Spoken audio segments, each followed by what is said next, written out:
காஃபின்னு சொல்லிவிட்டு மூக்கட்டிலே போடுறேன்னு பார்க்குறீங்களா? இது தாங்க நான் காஃபி பவுடர் ஆக்க போகிறேன். ஸ்லோவில் வச்சு பொறுமையாக வறுக்கணும். இதை தீஞ்சு போயிடக்கூடாது.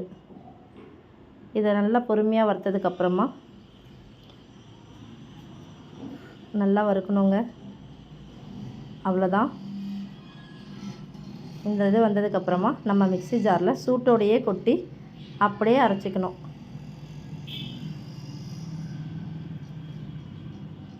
சூடு ஆறுனதுக்கப்புறம் அரைக்க வேண்டாம். சுட சுட கொட்டி அரைச்சிங்கன்னா காஃபி பவுடர் ரெடி. இப்போ நம்ம உடனே காஃபி போடலாமா? ரொம்ப அருமையாக ஃபில்டர் காஃபி வாசனைக்கு இருக்குங்க. இதை தைரியமாக குழந்தைங்களுக்கும் கொடுக்கலாம். நம்ம மில்க் ஷேக்கும் பண்ணலாம்.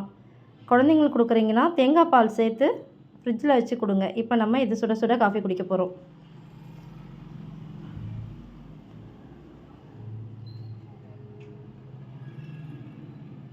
அஞ்சு நிமிஷத்தில் காஃபி ரெடி. எடுத்து ஃபில்டர் பண்ணிடலாம்.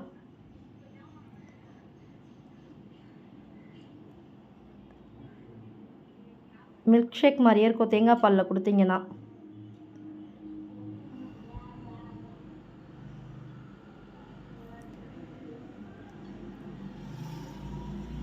நீங்களும் ட்ரை பண்ணுங்கள். எப்படி இருக்குன்னு சொல்லுங்கள்.